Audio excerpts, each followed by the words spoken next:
করছি তার অত্যন্ত প্রাঞ্জল এবং দিক নির্দেশনামূলক বক্তব্য প্রদান করার জন্য। ধন্যবাদ। আসসালামু আলাইকুম। আসলে আমি যে কথা বলবো ওই ভারপ্রাপ্ত হেডমিস্ট্রেস ম্যাডাম আর আমার স্যার, শ্রদ্ধেয় স্যার সব বলে ফেলছে, কথা তো আর বলার তেমন কিছু নাই। তো আসলে এটা বিদায় অনুষ্ঠান বলা যাবে না। তোমরা সাময়িক এই শিক্ষা প্রতিষ্ঠানের শিক্ষা শেষ করছো, আরো উচ্চতর শিক্ষার জন্য তোমরা যাচ্ছ। তো যেটা আমি স্যার বলছেন যেটা ওইটাই, যে তোমরা, আমি আশা করি যে তোমরা অনেক ভালো করো। কেউ তোমাদের মনের ইচ্ছা মতো ডাক্তার, ইঞ্জিনিয়ার বা আরো বড় চাকরি করো বা সেই পড়াশোনা করো, কিন্তু পাশাপাশি প্রকৃত মানুষ হও। মনুষ্যত্বের উপরে আর কিছু নাই।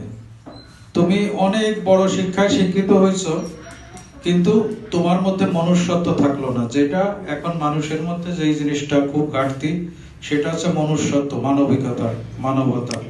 তোমাদের মধ্যে সেই গুণগুলো আসুক, তোমরা প্রকৃত মানুষ হও, এই দোয়াই করি। আর আসলে পৃথিবীতে বাবা মার পরে যাদের প্রথম স্থান বাবা মার পরে, তারা হচ্ছে শিক্ষাগুরু, শিক্ষক।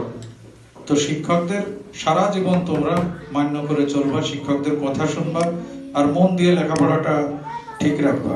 লেখাপড়া একান্তই তোমার নিজের সম্পদ।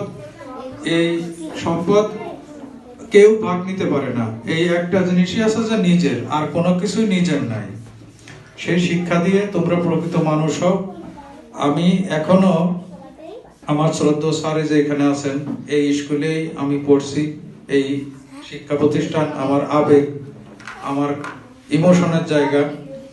তো স্যারদেরকে বা হাই স্কুলে আমরা যেনাদের কাছে পড়ছি, এখনো আমি স্যারদের সাথে যোগাযোগ রাখি, স্যারদের সাথে যে কোনো পরামর্শ করি, স্যারদের শ্রদ্ধা করি।